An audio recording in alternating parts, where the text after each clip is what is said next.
Hello and welcome to another GiantSlayerTV How to Play video. Today our analyst will be diving into how to play Divine in patch 10.21. Divine is the talk of the town currently as it's received significant changes in the 10.21 patch alongside a key item for the build, Static Shiv. It's likely that we'll see some type of hotfix or B patch, but for now it is one of the strongest compositions. We're here to break down how to play the build, including core items, champions, and going over each stage of the game. With that, let's jump on into it. But before we begin, please don't forget to click the links in our description. Give your support to everyone who helped make this video happen. We host many TFT tournaments with plenty of exciting content to come, so be sure to also follow our GiantSlayerTV social media pages. Alright, let's get back to the video. Before we get into the details of how to play the build, let's first talk about why Divine is one of the strongest comps. There's two main reasons, and they coincide with the 10.21 patch as Divine received a rework and Static Shiv was buffed by a significant amount. Divine went from being a trait that you rarely focused on past being a splash trait to being a strong 4 and 6 piece trait.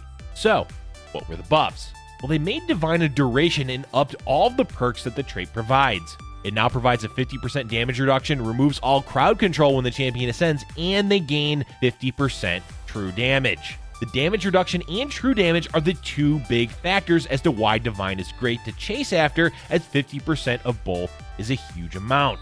So now the trait lasts anywhere from 4 to 10 seconds, and the amount varies on the number of Divine champions that you're using. In addition to Divine, they increase the damage Static Shiv does to a whopping 175 bonus true damage to units that are crowd controlled or shielded. That bonus true damage mixed with the Divine changes means that you have an insanely strong mid to late game carry with Warwick. Warwick gives himself attack speed and can CC enemies after taking down a champion, so he's almost always going to do extra true damage from Shiv. On top of that, there is a ton of CC in set 4, so the Shiv bonus damage really has a high uptime.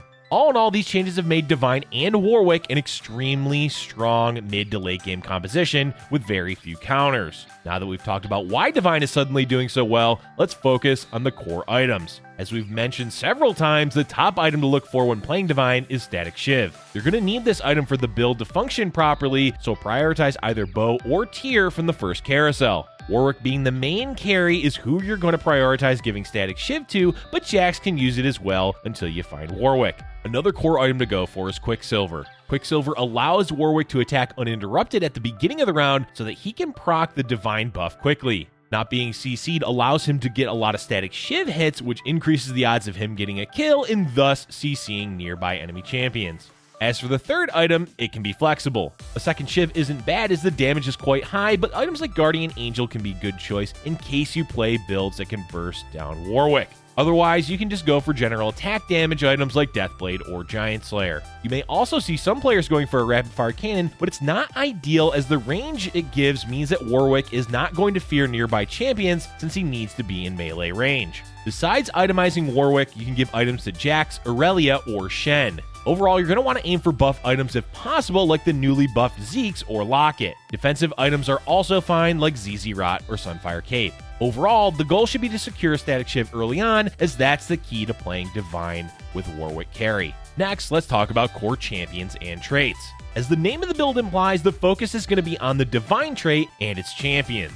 There's multiple ways that you can go about playing this composition, but you're generally aiming for 6 Divine, although 4 works just fine. While it is possible to play 8 Divines if you get a spatula, you're unlikely to achieve it in most games, and honestly, it's a bit of a bait. Alongside 4 and 6 Divine, you have quite a few choices. Adept works great in this build as the slowing effect that the trait provides does work with the bonus damage of Shiv. Since you're already going to be running Aurelia, adding in Shen is easy to do.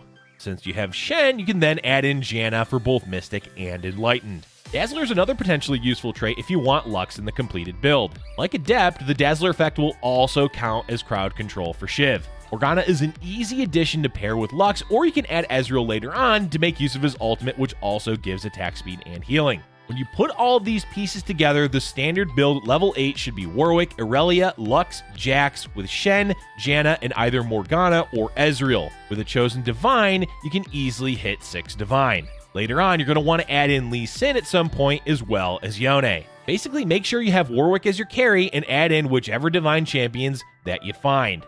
Anything that buffs Warwick or provides CC is great to play as well, so you can easily be flexible with the composition. Alright, let's start to talk about each stage of the game, starting with the early game. The main goal you want to aim for when playing Divine with Warwick is, well, finding Warwick. That means playing aggressively is your best option as you want the highest chance at finding Warwick, especially since this build will be heavily contested. Playing aggressively means leveling early on, so make sure that that's your plan during the early game. What that means is that you should aim to level 4 on either 2-1 or 2-2, and to 5 on 2-5. Re-leveling can also be good to do, but it is a bit of a risk as you're not guaranteed to roll a Warwick on 2-5. Instead, try to hit at least 10 gold by the end of 2-3. That said, if you're unable to make econ at that point, you should definitely pre-level on the off chance that you high roll a Warwick. Win streaking is always a strong option, so slam early items like Sunfire Cape, Zeke's, or Locket to help get you wins. Of course, you should aim to make a static shiv if you have the components for it, but making other strong early game items is the best option to win rounds. Another way to win early is to grab a strong chosen if you're presented the option. For 1 cost, anything from Keeper Elise to Duelist Yasuo can be enough to win during the early rounds of Stage 2. Divine or Vanguard Wukong is especially good for this build as you can use them until the end of Stage 3. As for early 2-cost chosen units, anything can be good, but Jax is a perfect choice, especially Divine Jax. Chosen Janna is another amazing early 2-cost chosen if you're presented with the option. Overall, it doesn't matter too much which chosen you play as you're going to sell them later on anyway.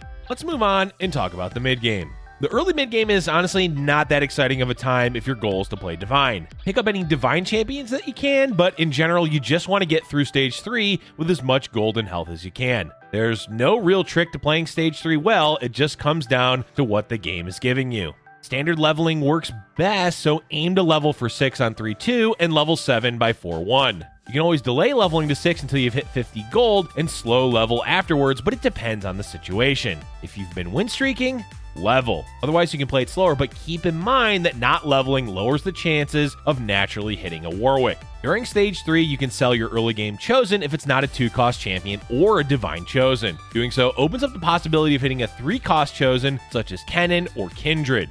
It can be worthwhile to pick up a 3-cost chosen, especially Irelia, and use it to win rounds during Stage 3. Ultimately, the decision is up to you for whether or not it's worth investing your economy into one.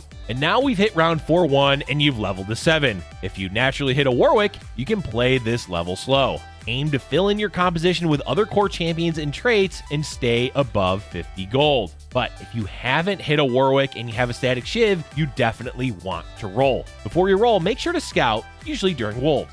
Check to see how many others are contesting Divine and how many Warwicks, if any, are taken. This is the time to decide whether or not it's worth pursuing this build. Keep in mind, Divine is going to be contested, it's just a matter of how contested it is in your lobby. As long as you have a static shiv and you can find 1 Warwick, this build can transition well towards a top 4. If you've committed to Divine, well, it's time to roll.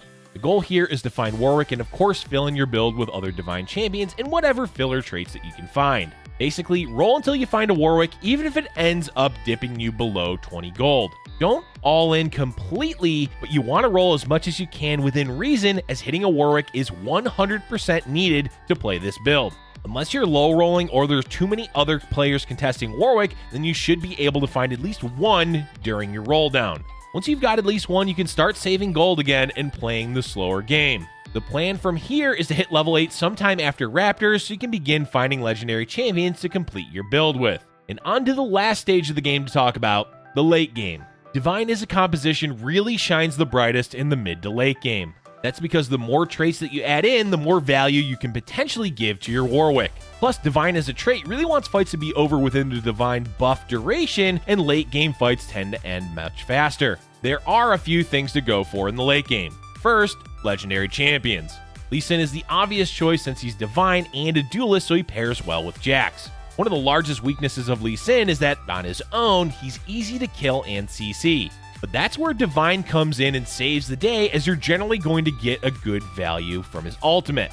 Another 5-cost champion to play is Yone. Normally, Yone isn't a great champion unless you give him items, but just slapping him into your late game composition works well since he's an adept. The longer adept stays up, the better, as static shiv procs bonus damage from the attack speed slowing effect. So with 3 Adept, you're going to get 4 seconds, and if you have an Adept chosen, you get a whole 7 seconds of CC. Besides those 2 legendaries, you can always go for a Zillion to replace your Janna, or if you need to slot in for Mystic. Zed is a decent choice as well, as he does good damage and also gives Brawler to your Warwick. Basically, aim to play Lee Sin and Yone first, and then look to fill in whatever legendaries you're able to 2-star. That brings us to our next topic of the late game, level 9. Overall, this build can easily go into level 9 if you manage to hit Warwick 2 with a good amount of gold left over. If you had to ruin your economy to stabilize, then level 9 is likely not going to happen since it's far too costly to invest towards. So if level 9 seems improbable, what should you do? Generally just roll to hit upgrades specifically for your 5-cost units if possible. Warwick 3 is a wonderful idea, but the chances of getting him are quite slim as he's going to be heavily contested. That said, you can hold on to extra Warwicks, but don't expect to 3-star him in the majority of your games. Let's say you go into the late game with your board mostly upgraded and you're winning rounds, but your economy isn't that great. A way that you can play from this point is simply waiting until you lose a round to spend your gold. Of course, don't do this if you're going to lose in one round, but waiting to see how endgame fights go can be a good indicator for whether or not you should go to level 9. The last topic to talk about is positioning. Generally, positioning and scouting is really important for a lot of builds, but Divine, well, Divine really doesn't care too much about positioning. As long as you avoid the really obvious threats like Lee Sin kicking your Warwick or a Jhin targeting him, then you can simply slap a bunch of melee units in the front line and call it a day. That is going to be it for today's video, folks. While the meta is still new and players may find counters to Divine, it's clear that for the time being, it's an extremely potent composition. Most likely, we'll see Divine or at least Static Shiv get patched. If that does happen, the general build should still remain the same, just a whole lot of it will be less effective. Let us know in the comment section below if you're enjoying Divine or if you're looking forward to it getting nerfed. Thank you for watching, and if you're enjoying our content, be sure to hit the like button and subscribe for future Giant Slayer TFT videos.